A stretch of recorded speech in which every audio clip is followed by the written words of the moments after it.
Amém. Amém, irmãos. Eu convido os irmãos a abrirem suas Bíblias no livro de Romanos, capítulo 10. Romanos, capítulo 10. Essa é a mensagem de número 67 do livro de Romanos. Essas mensagens estão todas no nosso canal no YouTube. Convido você sempre a visitar lá o canal, compartilhar aqueles vídeos, para abençoar as vidas de todos que ouvirem. Então vamos lá, Romanos 10, verso 4. 10, 4. Porque o fim da lei é Cristo, para a justificação de todo o que crê. Vamos ler todos juntos? Porque o fim da lei é Cristo, para a justificação de todo o que crê. Pai querido, Pai santo, eu clamo a Ti, Senhor, pela Tua presença nessa manhã. Pai, fala conosco, usa-me como Teu instrumento, e que, Pai, a Tua palavra que não volte vazia, nos transforme no dia dessa manhã, Pai. É o que pedimos em nome de Jesus. Amém. Cumprimente a pessoa do lado, na frente, atrás, fale uma palavra legal. Amém? Podem sentar. Esse verso 4, né? Porque o fim da lei é Cristo e é justificação para todo aquele que crê, é o sumário. Se você quer resumir a Bíblia toda, você resume nesse verso. É o sumário de toda mensagem cristã. Repare, irmãos, é a carta patente do cristão. O que é uma carta patente? Um oficial das Forças Armadas, quando ele se forma em oficial, ele recebe uma carta patente que mostra para a nação que ele tem o direito de ser oficial das Forças Armadas. Essa aqui é a carta patente do cristão. Este aqui, irmãos, é o versículo que liberta o ser humano de qualquer tipo de escravidão. Esse versículo é a declaração mais gloriosa das Escrituras Sagradas, irmão. Nós vamos entender o porquê hoje. Amados, a Bíblia, eu não sou um profissional de direito, né? Aqui nós temos uma juíza, temos um advogado, que é o irmão que está ali na portaria, tem mais um outro advogado aqui, né? Então, o que eu vou falar aqui, me perdoem se eu usar termos do direito que eu não conheço, eu não sou um profissional de direito, então me perdoe desde já se eu falar alguma coisa que ofende o direito. Amém? Estou perdoado, né, irmão? Irmão lá da porta, está me perdoando já? Amém. Então, olha só, por que eu acho que a Bíblia é um compêndio de direito? Olha só, ela tem contratos, ela tem alianças, ela tem petições, ela tem julgamentos, ela tem juízo, ela tem advogado, ela tem promotor. Quem é o promotor? Satanás. Tem promotor, tem sentenças. A Bíblia, ela é um grande contrato entre Deus e o ser humano. Começa lá em Gênesis 3. Né? Deus cria Adão e Eva, a sua semelhança, e fala, eu vou arrendar a terra para vocês. Esse planeta que eu criei, eu estou te entregando nas suas mãos. Você foi feito imortal. Você foi feito à minha semelhança. Tá? Pegue esse jardim e transforme o planeta todo num grande jardim maravilhoso. Tá? Essa é a missão que eu estou dando para você. Domine sobre toda a terra, sobre todos os animais. Estou te entregando esse domínio. Contrato de arrendamento. Mas Deus põe uma cláusula. Se você comer dessa árvore, que está aqui no meio do jardim, acabou o contrato. E você vai receber a sentença. Você vai perder a sua imortalidade, o planeta todo será maldito por sua causa, haverá morte, entrará, e isso vai acontecer. E nós vamos nos separar. Contrato, que foi quebrado por Adão. Né? Na hora que Satanás faz a primeira sessão espírita, incorpora numa serpente, aproxima-se do diabo, o diabo se aproxima de Adão e de Eva, e fala, não, nada disso não, vocês vão ser como deuses, não tem problema nenhum, ele tem com ciúme, e deu no que deu. E Deus chega naquele momento que vê aquela situação que não foi pego de surpresa, ele chega e fala o seguinte: bom, a partir de agora vai acontecer o seguinte: a terra está amaldiçoada por sua culpa, a maldição entrou aqui. Outra coisa, os demônios vão se alimentar do seu pecado. E terceiro, ele vira para Satanás e fala: a terra agora foi entregue a você. Você se tornou o príncipe desse mundo.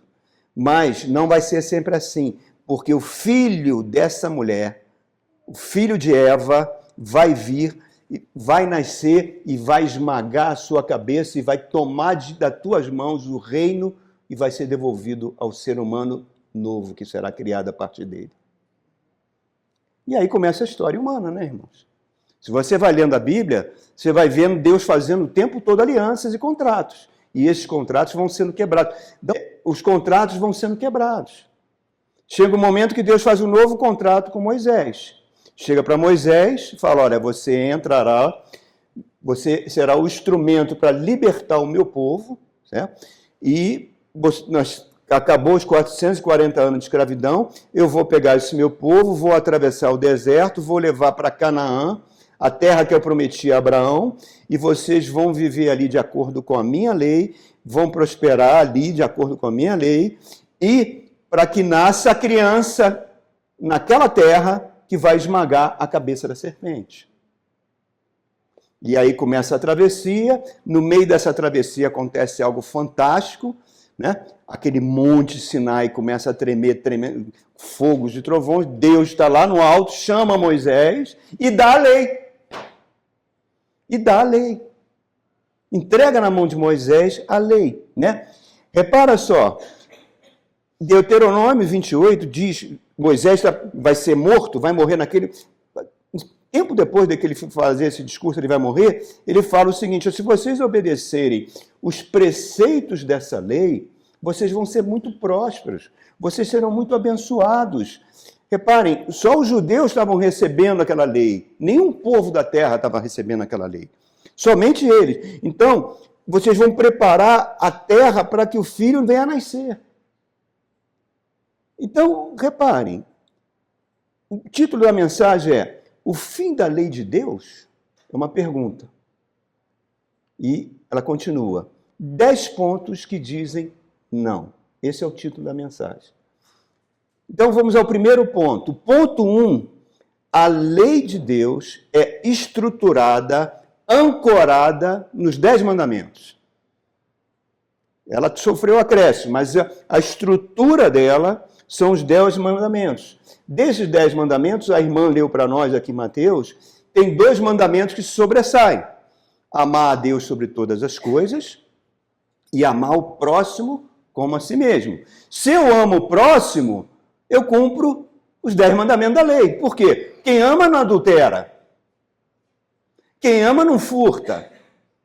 Quem ama não mata. Quem ama não cobiça, não se corrompe. Então, esses 2 mandamentos, como Jesus falou, representam essa síntese de toda a lei. Então, o que acontece? Que o ser humano não consegue cumprir essa lei porque tem um poder dentro dele, chamado pecado, que não permite ele cumprir a lei. Então, repara, adultério, roubo, assassinato, corrupção, é o comum que a gente vê hoje em dia, né? Então você vê que a lei de Deus ela é quebrada continuamente. Aí eu entro no ponto 2. A lei é sempre, me corrige os advogados, um instrumento de justiça. A lei dos homens é uma tentativa de se aproximar da lei de Deus, né? A lei dos homens tem práticas, né, para que a justiça se cumpra numa nação, num país e assim por diante. Quando a gente desobedece a lei, por exemplo, a lei dos homens, vamos desobedecer a Constituição do Brasil, a gente tem o quê? A gente tem violência social, a gente tem crimes, a gente tem corrupção. Todo tipo de coisas ruins acontece com um país, com uma nação, quando ele desobedece a lei daquele país. Agora, o contrário é verdadeiro. Quando você tem políticos que servem a nação, não a si mesmo, vão fazer leis que vão servir ao povo, o que você tem? Você tem um maior índice de desenvolvimento humano, você tem maior distribuição de renda entre a população, você tem mais segurança, enfim. Quando a lei de um país é cumprida, você vê aqueles países que têm qualidade de vida muito maior do que daquele país que não cumpre. Concordam comigo? Né? Estamos indo no raciocínio aqui. Então, o que a Bíblia nos mostra, principalmente no Antigo Testamento, que houve uma quebra contínua da lei de Deus. Contínua. Esse povo que tinha tudo para ser abençoado, passaram a descumprir sistematicamente a lei de Deus. Deus mandava os profetas para, olha, volta para o caminho de Deus, eles matavam os profetas, batiam, faziam, acontecia. E isso foi trazendo o quê? Só você ler lá no livro de Juízes, no livro de Reis. Desigualdade social, fome, violência, corrupção crescente, que culminou quando? No fim da nação. No exílio. Quando chegou o exílio, Deus falou, basta, eu não vou destruir vocês todos de uma vez, não. Vou deixar um pouquinho, o resto vai ser tudo destruído. E quando esse povinho que sobrou vai para o exílio, eles começam a ter consciência, basta você ler nos livros do Antigo Testamento, nossa, nós pisamos na bola com Deus, nós não cumprimos os mandamentos de Deus, que eram tão simples, a gente não fez o mínimo. Eles passam a ter mais zelo em relação à lei de Deus e vão criar as sinagogas, que as sinagogas não existiam, porque existia o templo. Quando o templo foi destruído, os judeus no exílio criam as sinagogas, que existem até hoje. Quando o templo for reconstruído, elas vão deixar de existir. Agora, observem, eles começaram a entender no exílio que a lei era algo muito sério e que as exigências da lei, eles não poderiam estar diante de Deus se não cumprissem sem guardar a lei de Deus. Aí eles foram acrescentando muitas coisas à lei. Né? O problema dos judeus até hoje e o problema do ser humano até hoje, não vamos botar só os judeus, é que acham que tem condições de obedecer à lei. Acha que tem plena condição de ser um ser humano como a lei exige. E ignoram o poder que está na natureza humana, chamado pecado, que não permite que isso aconteça. Tá? Aí eu chego no ponto 3. Olha, já falei o ponto 1, o ponto 2. Agora o ponto 3, Tiago fala no capítulo 2, o seguinte, a lei exige que o ser humano obedeça todos os seus preceitos. Se ele falhar num só, ele está condenado. Falhou num, está condenado. Repare. E o que significa essa condenação? Primeiro, ele entra debaixo de maldição. Olha só, irmãos. Se você tiver tempo na sua casa, abrir o livro do Apocalipse, no capítulo 3, Jesus está mandando João escrever uma carta para a igreja. Olha, não é para judeu, hein? É para a igreja. A igreja é o novo povo de Deus. A igreja é o novo Israel de Deus. Para a igreja de Sardes, manda a seguinte mensagem para a igreja de Sardes. Olha, o estilo de vida que vocês estão levando não é íntegro diante do meu Deus. Olha que palavra séria, irmãos. Ele está virando para a igreja, está falando, não, o estilo de vida de vocês não é íntegro diante do meu Deus. E aí, a gente entende o quê? Quem é o príncipe desse mundo? Quem são aqueles que andam ao derredor querendo devorar um cristão? São os demônios. Quando o estilo de vida não tem integridade diante de Deus, quer dizer, a gente não consegue obedecer os mandamentos de Deus, certo? O que acontece? A gente vai sofrer um processo de morte espiritual. E a morte espiritual é aquilo que Jesus falou. O camarada entrega a vida para Jesus, o demônio sai, a casa fica limpa, continua limpa, mas ele não se enche da palavra, ele não se enche do Espírito Santo, ele não transforma a sua conduta, ele continua levando o mesmo tipo de conduta que ele levava antes de se converter. O que acontece? aquele demônio volta e traz 7 espíritos piores do que ele, que vão influenciar a mente dele, que vão influenciar o lar dele, que vão influenciar a educação dos seus filhos. Então, a vida desse homem se tornará muito pior. Olha como as coisas são, irmãos. Uma pessoa, um grande perigo, irmão, isso é um grande perigo. É uma pessoa que se diz, não, eu sou de Jesus, eu sou cristã, mas ele não consegue se libertar de vários vícios e continua na prática. Seja qual for, bebida, droga, adultério, corrupção nos negócios, corrupção na política, depravação sexual, tudo isso, irmão, são portais que permite a entrada de demônios na sua vida e no seu lar. Abra comigo Colossenses capítulo 3, por favor. Colossenses 3, Paulo está escrevendo essa carta para uma igreja, irmãos. A igreja de Colossos. Foi a única igreja que ele não fundou aqui dessas cartas que ele manda. Né? Foi fundada por Epáfrodito. Então, olha aí. Colossenses 3, olha a partir do verso 5. Assim, ele falando para a igreja, façam morrer tudo o que pertence à natureza terrena de vocês. Imoralidade sexual, impureza, paixão, desejos maus, ganância, que é idolatria. É por causa dessas coisas que vem a ira de Deus sobre os que vivem na desobediência. Epa, peraí, eu não estou salvo? Eu não pertenço a Jesus? Como é que a ira de Deus vem em cima de mim? Ele está falando isso aqui. Ele está dizendo que a ira de Deus vem sobre aqueles que vivem na desobediência. Mas agora abandonem todas as coisas, ira, indignação, maldade, maledicência, linguagem indecente no falar. Não mintam uns aos outros, visto que vocês já se despiram do velho homem com suas práticas. Se revistam do novo, o qual está sendo renovado em conhecimento à imagem do seu Criador. Nessa nova vida, não tem mais diferença entre grego, judeu, quem é circunciso, incircunciso, bárbaro, cita, escravo e livre. Mas Cristo é tudo, está em todos. Portanto, como povo escolhido de Deus, ele está falando para a igreja, irmão. Como povo escolhido de Deus, santo e amado, revistam-se de profunda compaixão, bondade, humildade, mansidão, paciência. Suportem-se uns aos outros e perdoem as queixas que tiverem um contra os outros.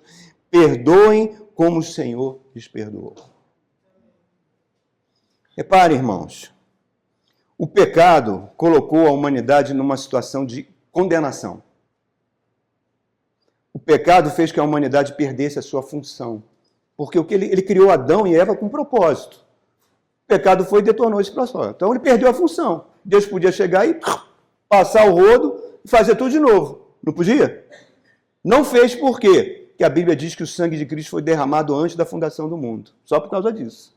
O sangue de Cristo garantiu a vida humana. Mesmo para aquele que não crê nele. Bom, então repare o seguinte. Se o pecado colocou a situação de condenação, por quê? Porque quebrou as exigências da lei. Então, se você quebra a lei, você vai ser julgado. Se você quebra a lei do Brasil, você vai ser julgado. Então, todos vão comparecer diante do tribunal de Cristo. Certo? Mas vamos lá um pouquinho. Aí eu entro no outro ponto, ponto 4. Qualquer ensino, em qualquer igreja, qualquer lugar que se diga igreja, qualquer ensino que falar sobre a salvação e ignorar as exigências que a lei faz, é falso. Qualquer ensino, vou repetir, que ignora as exigências da lei de Deus, é falso. Somente ensino, vocês já devem ter ouvido, não, mas Deus é amor, Deus te ama, né? Deus perdoador, Deus é amor, não importa. Aí avança um pouquinho, né? Não importa o que você está fazendo, irmão, não importa, tá? No fundo, nós entregamos a vida para Jesus, Deus é amor. Aí Romanos vem, no capítulo 3, Romanos é o tratado do Evangelho, tá? Romanos 3:31 diz: a nossa fé não revogou as exigências da lei. Pelo contrário, nossa fé confirma que a lei é santa e justa. Jesus falou em Mateus capítulo 5, falou o seguinte, olha, a lei de Deus é mais real, é mais duradoura que as estrelas. A lei de Deus é mais real que as estrelas, que o universo, porque o universo, as estrelas, tudo vai ser consumido pelo fogo. O universo que a gente conhece hoje, a Terra, tudo vai ser destruído, virão novos céus e nova terra após a vinda de Jesus Cristo. Então, tudo isso vai desaparecer, mas a lei de Deus vai continuar viva e operante. E ele fala mais, por quê? Porque a lei reflete o caráter santo de Deus. A lei reflete as exigências de Deus e como Deus quer que a gente viva. E como, por isso que Jesus chega, eu não vim revogar a lei, eu vim para cumprir a lei. Não passarão os céus e terra e não vai cair nenhum tio da lei. Então a lei é eterna. Então, qualquer ensino que ignorar essa exigência é do diabo. Independe de onde está sendo pregado. Então, vamos para um outro ponto, irmãos. Ponto 5, são 10. A salvação, ela é centrada na pessoa de Jesus Cristo. Por isso que ele está falando, o fim da lei é Cristo, como justificação para todo aquele que crê. João, capítulo 1, inicia, diz que ele veio para os judeus, veio para os seus, mas os seus não o receberam. Veio para o mundo que ele criou e o mundo não o conheceu. Né? Então, os judeus não viram, não enxergaram que aquele era o Messias, não enxergaram a sua obra na cruz, por isso não estão salvos. Enquanto um judeu não entregar a vida a Jesus, ele vai ter o mesmo destino de qualquer ser humano que não entregar a vida a Jesus. Ah, mas eles tiveram uma missão, essa missão acabou, a criança nasceu. Estamos numa nova aliança, novo contrato. Então, observe o seguinte, a lei diz o seguinte, maldito aquele que for pendurado no madeiro. Quem foi pendurado no madeiro? Jesus Cristo, né? Nenhum ser humano podia chegar diante de Deus e falar, Senhor, eu quero me autossacrificar. Eu quero entregar minha vida em prol da humanidade. Aceita meu sacrifício? Não tem como aceitar. Você é um pecador. Imagina 2 condenados. Um condenado, 2 estão condenados à morte. Um vai chegar para o juiz e vai falar, não, eu vou morrer no lugar dele. Não, os 2 vão morrer. Os 2 infringiram a lei. Você nasceu em pecado. O espermatozoide do seu pai já fecundou a sua mãe e levou a semente de Adão, que recebeu do próprio Satanás. Por isso que a Bíblia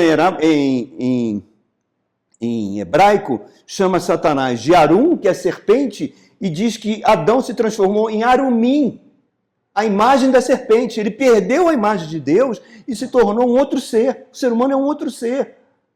Então como é que você pode dizer para mim que você vai assumir o lugar da humanidade se você é um pecador? Se você também está condenado, não faz sentido. Alguém tem que assumir o lugar da humanidade, mas que não tenha pecado, que não tenha nascido de uma relação sexual. Uma virgem precisa ser fecundada pelo próprio Deus, e o próprio Deus tem que entrar no ventre daquela mulher que nunca teve relação sexual e nascer um ente santo, um ser humano sem pecado. Esse ser humano é que vai ter que oferecer a vida dele para que você seja justificado. Então, reparem só, irmãos, Deus amou o mundo de tal maneira que deu o seu Filho para que todo aquele que o ame não pereça, mas tenha vida eterna. E Deus deu o seu Filho unigênito para que ninguém seja condenado. Aquele que não crê no Filho unigênito já está condenado. João 3, 17 e 18. Então, vamos reparar, irmãos. Olha só que coisa fantástica. Que coisa fantástica. Só Deus podia morrer por mim e por você. Nenhum ser humano podia fazer isso. né? Ele precisou encarnar no ser humano sem pecado para que ele morresse a nossa morte. Então, qualquer ideia que uma pessoa possa ter sobre Jesus, sua pessoa, seus milagres, se a nossa relação com Deus está correta, se ele não considerar a cruz, se ele não considerar o que foi feito na cruz, ele não está salvo. Tá? Se ele não considerar que o que Jesus fez por ele, ele continua debaixo de maldição e será condenado. Seja ele o muçulmano mais gente boa que tem, o budista todo zen, que levita, entendeu? Jejum, dorme em cama de prego, não, é o hindu, né? Que dorme em cama de prego, um homem santo, ou então aquele ateu, eu não faço mal a ninguém, eu dou dinheiro para obra de caridade, eu sou bonzinho, está condenado. Se não crer que Jesus morreu por ele está em estado de condenação. A misericórdia de Deus é que está permitindo que cada vez mais venham para Jesus. E cabe à igreja falar isso, irmãos, pregar isso. Então, repara, achar que um Deus, olha só, achar que um Deus não vai condenar porque ele é 100% amor, é crer num Deus que não existe. Não existe esse Deus, irmão. O Deus é 100% amor, mas o Deus é 100% justiça. Ele é 100% santo. Quando a gente declara que ele quando declaramos que Deus é 100% amor, é porque ele ficou no nosso lugar, recebeu a nossa condenação, bebeu o cálice da ira de Deus, derramou o seu sangue e se tornou maldito no meu lugar e no seu lugar. Aí ele é 100% amor. Então, reparem, irmãos, o que ele fez quando diz que o fim da lei é Cristo, é porque ele cumpriu todas as exigências da lei com a sua morte, né? Não significa que ele veio abolir a lei. Estão entendendo? Ele não veio abolir a lei. Dizer que Cristo veio e que a lei não se aplica mais é um pecado grave. É uma licença para pecar. Então, quando você vê, repare, 1 Pedro capítulo 2 diz o seguinte: ele recebeu a punição da lei que ia ser aplicada ao pecado humano. Aí eu pergunto a você, como é que eu estou seguro disso? Como é que eu estou seguro que ele cumpriu e que eu não serei mais condenado? Por quê? Porque ele ressuscitou. A morte olhou para aquele corpo, falou, ele não pode morrer. Ele não pecou. O salário do pecado é a morte. Se ele não pecou, ele não pode morrer. Deus, ressuscita ele aí. Estou falando de uma linguagem mais popular. Tá? Então, repara o seguinte.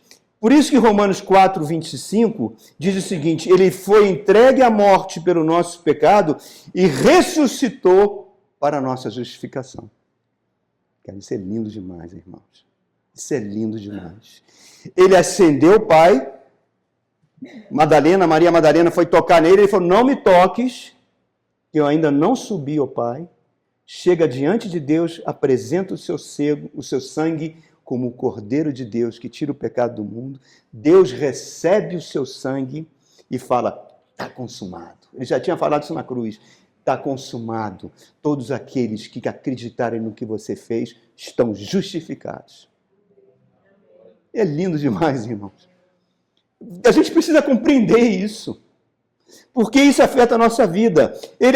Agora ele está à direita de Deus, onde vai vir julgar vivos e mortos. Então, repare, irmãos. Eu chego ao ponto 6. Faltam 10, são 10. Ao ponto 6.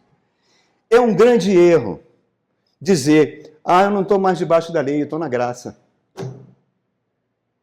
É verdade, você não está realmente debaixo da lei. Você está debaixo da graça de Deus. Se você realmente entregou a vida a Cristo, pois o sangue de Jesus nos purifica. Isso é verdade. Agora, a graça não é licença para que você peque. A graça não te dá licença para que você transgrida o mandamento de Deus. Senão é aquilo que Bonhoeffer, aquele pastor luterano que foi enforcado na Segunda Guerra Mundial, disse, ele chamava isso de graça barata. Né? Por quê? Porque Deus é santo, odeia o pecado e 100% justo. Qualquer ensino pregado em qualquer lugar, em nome de Jesus, dizendo algo diferente disso, é do diabo. E é para manter a humanidade escravizada no pecado. Irmãos, a gente não fica horrorizado? Eu fiquei horrorizado, acho que você ficaria, quando a gente viu aquelas notícias daqueles juízes, acho que é em Mato Grosso, não sei, que estavam vendendo sentenças. Não causou um horror? Porque a justiça é o nosso último bastião de segurança, né? De uma nação, para que a nação não incorra num caos. Se é um juiz pegar um criminoso, um traficante, sei lá que o cara fez, e falar, ó, tu tá solto, me dá uma grana aqui, isso é um horror. É um horror. Multiplica isso por milhões, por infinito, é o que um Deus 100% sente quando a lei dele é violada. E violada, irmãos, olha só, violada usando a desculpa que está na graça. Irmãos, é muito sério, irmão. Tenta imaginar isso. Digamos que você é um cristão. Você diz que é cristão. Você batizou, foi lá nas águas de Jerusalém, não sei onde você foi, né? E você se torna um genocida. Aí Deus vai falar, ô meu filho, você é genocida, mas como você desceu nas águas, entregou a vida a Jesus, eu estou perdoado. Estou te perdoando. Ah, você se converteu, diz que se converteu, mas continua sendo um pedófilo. Aí Deus chega para você, não tem problema, filho, você está perdoado pelo sangue de Jesus. Estão raciocinando comigo? Eu quero que vocês raciocinem, tá? Eu não estou dizendo qual é a verdade aqui. Se Deus chega para um político lobista, que em vez de fazer uma lei para um povo, faz a lei para beneficiar um lobby, trazendo mais sofrimento, mais carga sobre aquele povo. Você acha que Deus se agrada disso? Não se agrada disso. Então, irmãos, porque se ele se agradasse disso, falasse isso, ele não seria Deus. Com todo o temor de Deus, ele não seria Deus, seria um demônio. Se um Deus 100% justo dizer, não, você entregou a vida a Jesus, então está tudo bem. Não seria Deus, irmão, porque Deus é 100% justiça. Então, vamos acompanhando comigo, irmãos. É um pecado que é muito comum no seio da igreja em geral, né? O adultério. O marido que trai esposa, a esposa que trai marido, e vão à igreja, louvam, dizimam, cantam, e continuam com aquela vida. Pede perdão, Senhor, me purifica com o sangue de Jesus, Deus vai. Aí, dia seguinte, está adulterando de novo. Vai fazendo. Algumas pessoas procuram igrejas que têm até encontro de casais, tratamento de casais, para poder se libertar desse vício particular. Não sei se esse é o caminho correto. Porque a culpa não é da igreja. Né? A culpa não é da igreja. Se a palavra é pregada, a palavra não é específica. Não é palavra, venham para a igreja para te livrar do adultério. Ou então vai acontecer aquilo que acontece demais no Brasil, que eu falo porque eu já frequentei ambientes assim, que empresários muito ricos, ricos por quê? Porque eles participam de licitações públicas e subornam os agentes públicos para que a empresa dele ganhe a licitação. E vários deles falam de uma associação chamada Uni e ouviam mensagens maravilhosas. Chamavam pregadores maravilhosos, eu participei. Mas você não vê nenhuma pregação ali dizendo o seguinte, isso é roubo.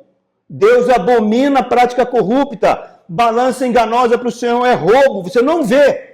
Então, se você vai num lugar que não te transforma, que não vai direto no teu pecado, que está mostrando para você que só prosperidade, só bênção, aquilo não é igreja, é maçonaria. Não é a igreja do Senhor Jesus. Igreja tem que ter transformação, irmão.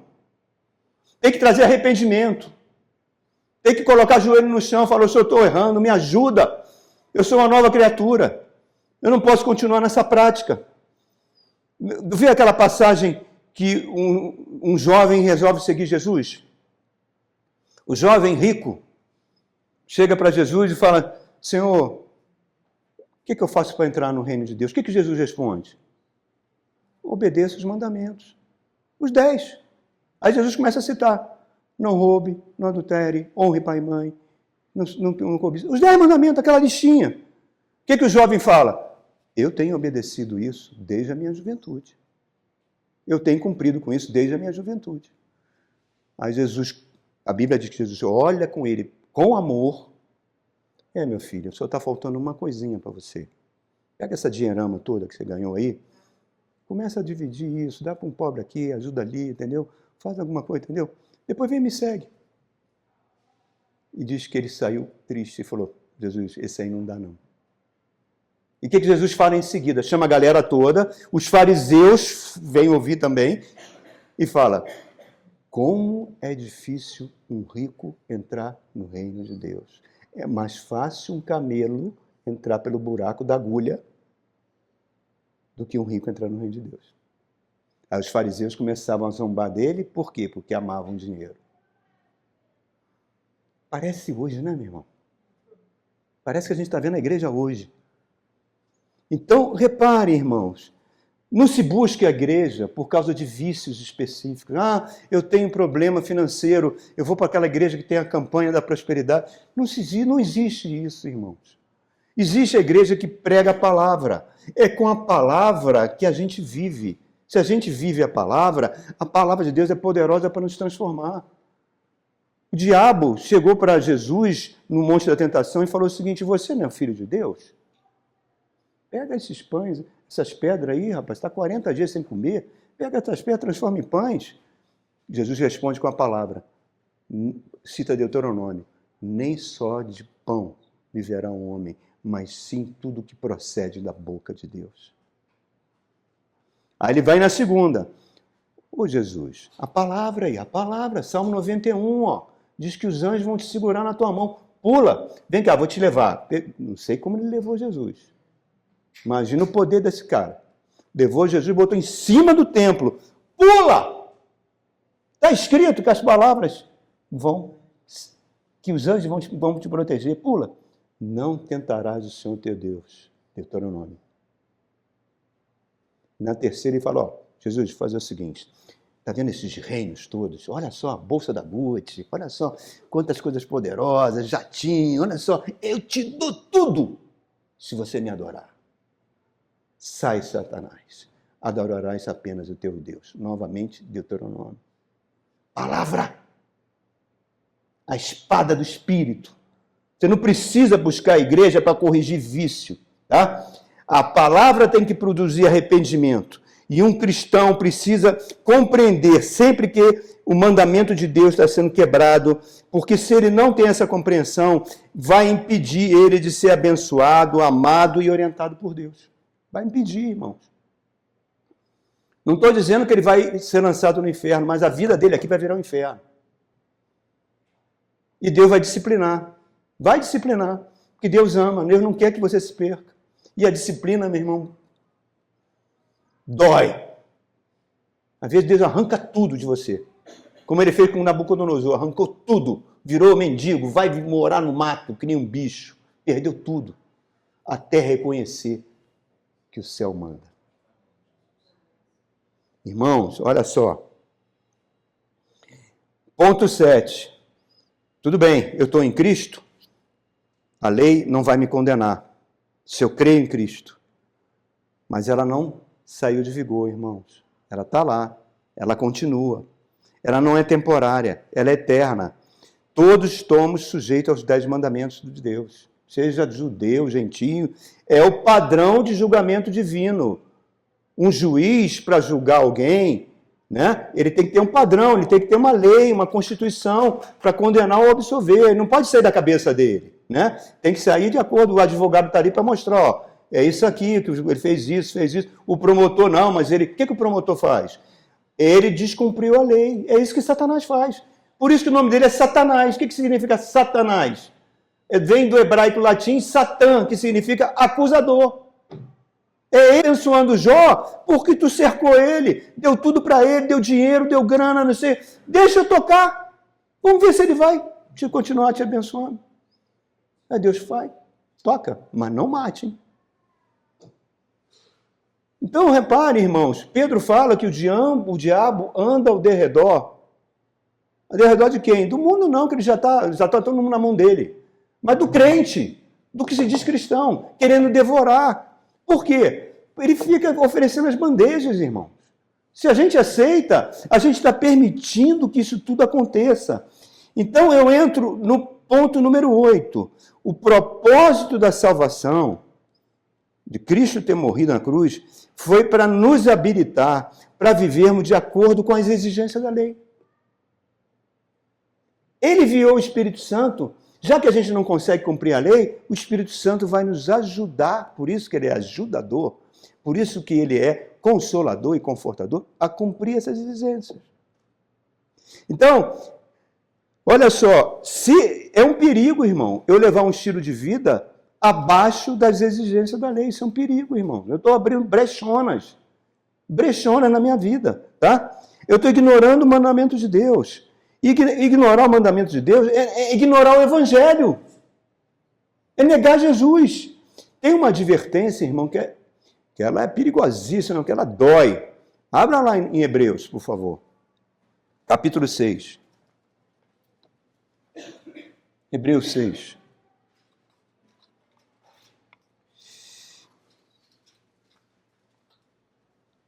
Olha que coisa forte aqui. Ele está falando para quem? Quem eram os hebreus? Eram os judeus que se converteram em Jerusalém, tá? Que estavam sofrendo perseguição, dos judeus que não se converteram, que se converteram a Jesus, entregaram a vida a Jesus. Seriam hoje os judeus messiânicos, né? São os hebreus aqui. Então, olha só, 6, verso 4. Olha que coisa forte, irmãos. Ora, para aqueles que uma vez foram iluminados, provaram o dom celestial, tornaram-se participantes do Espírito Santo. Quem são essas pessoas? Nós. É a gente, somos nós, gente. Ó, meu nome está nessa relação aqui. Está aqui. Ó. Olha só o que ele fala.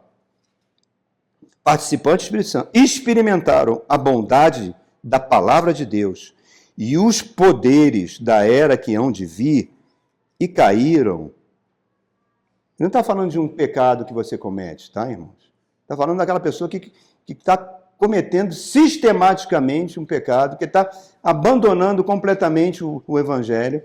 Ele fala, é impossível que sejam reconduzidos ao arrependimento, pois para si mesmo estão crucificando de novo o Filho de Deus, sujeitando à desonra pública. Que palavra forte, irmãos. Admirando a coragem de pessoas que se dizem cristãs e fazem coisas que você não acredita, não é possível que esse cara se converteu. Mas como a gente não está aqui para julgar ninguém, e não devemos fazer julgamentos de ninguém, né? Só podemos orar, interceder, pedir para o Senhor ter misericórdia. Esse é o nosso papel. Mas é uma quebra de contrato. É uma quebra de contrato. Está tornando, Hebreus está dizendo aqui, que ele está tornando nula o que Jesus fez na cruz por mim e por você, irmãos. Que coisa séria! Que coisa séria! Ponto 9. Já terminando a mensagem. Nós estávamos condenados. Nós estávamos perdidos. Cristo nos deu a sua justiça. Paulo chama ele de último Adão. Por quê? Porque a partir de Jesus, as pessoas que entregam a vida a Jesus, o Espírito renasce e a gente se torna nova criatura. É uma nova humanidade que está sendo formada. Raça eleita. Olha que privilégio. Que vai reinar com Cristo. Olha que coisa fantástica, né? Por quê? Ele é chamado de último Adão por causa disso.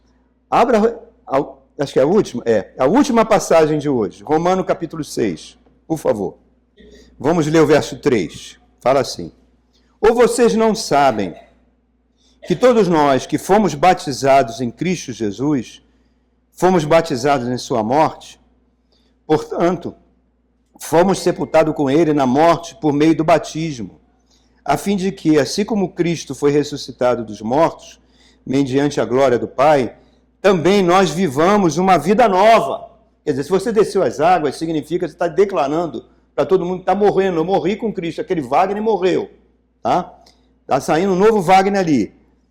também vivamos uma vida nova. Se dessa forma fomos unidos a eles na semelhança da sua morte, certamente o seremos também na semelhança da sua ressurreição. Pois sabemos que o nosso velho homem foi crucificado com ele para que o corpo do pecado seja destruído. O meu corpo está sendo destruído. O teu também. Tá? Desculpa eu falar isso, mas estamos todos caminhando. Nenhum procedimento vai segurar isso. Tá? Estamos caminhando para... Se Jesus não voltar antes, a gente vai para debaixo da terra. Né? Vai virar pó. E o espírito volta para Deus. Então, olha só. Foi crucificado com ele para que o corpo do pecado seja destruído. E não mais sejamos escravos do pecado. Porque quem morreu foi justificado do pecado. Ora, se morremos com Cristo, cremos também que com ele viveremos. Pois sabemos que, tendo sido ressuscitado dos mortos, Cristo não pode morrer outra vez. A morte não tem mais domínio sobre ele. Porque, morrendo, ele morreu para o pecado, mas uma vez por todas, vive para Deus. Agora, olha o verso 14. Olha o que fala aí o 14. Pois o pecado não os dominará, porque vocês não estão mais debaixo da lei, mas debaixo da graça. Não parece uma incoerência? Eu estou falando que a lei está ali, que a lei se aplica, certo? Mas o que fala? Romanos capítulo 8, que fala, agora aqueles que estão em Cristo, a lei da morte do pecado não tem mais poder, porque a lei do espírito e da vida está atuando sobre nós. Os que se inclinam para a carne, cogitam das coisas da carne, e a carne é inimiga de Deus. Os que se inclinam para o espírito, cogitam das coisas do espírito. Não vamos cogitar da coisa da carne, porque senão a gente vai transgredir os mandamentos. Não seremos condenados? Acho que não. Tenho quase certeza que não, mas vamos levar uma vida de inferno. Não pense que uma vida de prosperidade é vida abençoada, irmãos. Não pense isso. Não pense que dinheiro no bolso, saúde que não fica nem gripado, como diz Jorge Ben, é bênção. Não é não. Bênção é a gente obedecer os mandamentos de Deus. Então, irmão, a Bíblia está dizendo que a lei não foi eliminada, que Deus exige, porque Deus é santo. Mas a Bíblia diz também, lá nas cartas de João, que é inevitável que a gente peque. Não é? Aquele que diz que não peca é mentiroso. A Bíblia fala isso. Nós vamos pecar. Nós estamos num corpo de pecado. Vira e mexe, nós vamos pisar na bola. Nós vamos pecar, né? E Satanás sempre vai usar o nosso pecado para ter algum tipo de direito sobre nós. Ele vai sempre apresentar o pecado diante de Deus, porque é a função dele, ele é o acusador. Ele vai falar, o Wagner está pisando na bola. Mas, irmãos, se a gente se arrepende, pede ajuda ao Senhor, nós cantamos logo aquela primeira música baseada no Salmo 51, quando Davi cometeu adultério com Betseba, e quando o profeta falou que o filho do adultério ia morrer, que Deus ia matar a criança.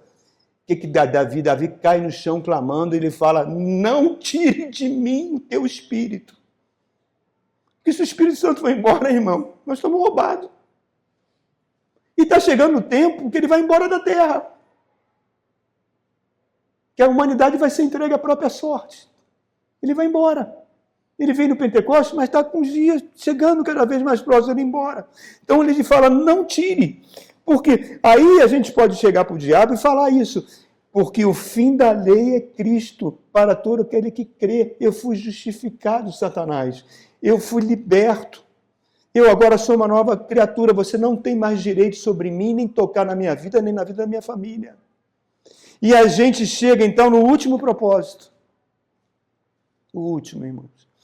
O propósito da salvação. É um propósito até que eu já falei antes.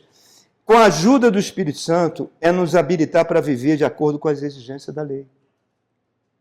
O propósito, quando a gente diz que peca, a gente pecamos, Senhor, me perdoa, por favor. Me ajuda a vencer esse pecado, eu não quero mais ser assim. Aquele arrependimento genuíno, o sangue de Cristo vem e nos purifica pela graça. Em João capítulo 8, tem uma passagem que Jesus está sentado na areia e os mestres da lei trazem uma mulher adúltera e colocam diante de Jesus e falam, a lei de Moisés que você diz que a lei é do teu pai, que você é filho de Deus, manda apedrejar ela até a morte. E você, o que diz? Olha que sinuca, irmão. Olha que sinuca. Jesus não fala nada. Se abaixa e começa a escrever com o dedão na terra. Não sei o que ele estava escrevendo ali, né? Ele está escrevendo, aí eles insistem. E aí, Jesus não vai falar nada não, ele levanta e fala o seguinte: atira a primeira pedra, pode atirar. Aquele que não tiver pecado, está aí, pode atirar. Aí a Bíblia diz que, começando pelos mais velhos, que eram os caras que mais pisaram na bola, né? Quanto mais idade tem, mais pisa na bola, foram os primeiros a se retirar, até que se retiraram todos. Jesus vira para a mulher e fala: cadê os seus acusadores? Não te condenaram? Aí ela: não, Senhor, eu também não te condeno. Acabou aqui o que ele falou para ela? Não. Vai e não peques mais. Estão reparando? Não é de graça. É um contrato. Não viole mais esse contrato. Meu. Então, repara só, a minha parte nesse contrato é arrepender-me. Todo dia eu tenho que me arrepender de forma genuína. Eu tenho que reconhecer diante de Deus que nem o publicano no templo. O que o publicano fez no templo? O outro fariseu chegou ao Senhor: eu sou o cara, eu dizimo, eu faço, eu oferto, eu jejuo 3 vezes por semana. A Bíblia mandava jejuar 1 vez por ano. Ele era muito santo. Eu jejuo 3 vezes. Agora esse fariseu, esse publicano aqui, ó, esse safado aqui, que eu não sou como ele não.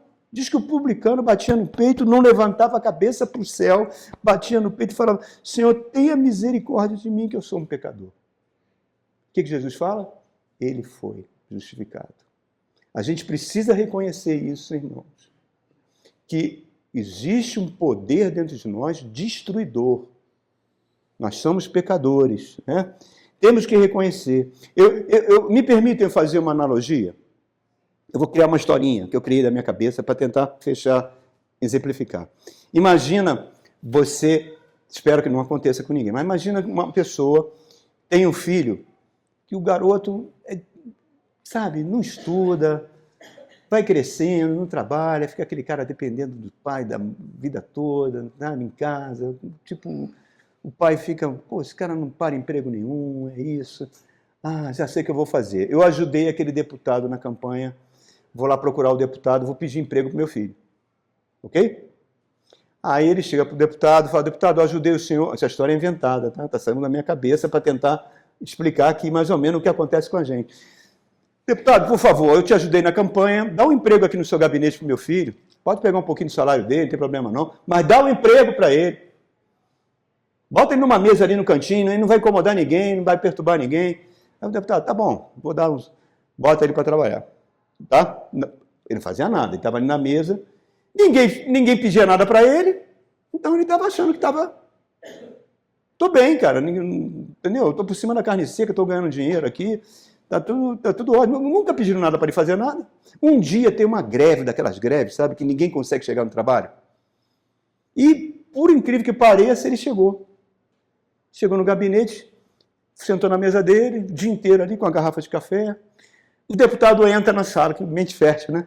O deputado entra na sala e chega para ele e fala assim: meu filho, eu tenho que fazer um discurso aqui, já está pronto, aí, ó, rapidinho, procura um computador e bate esse discurso. Nossa!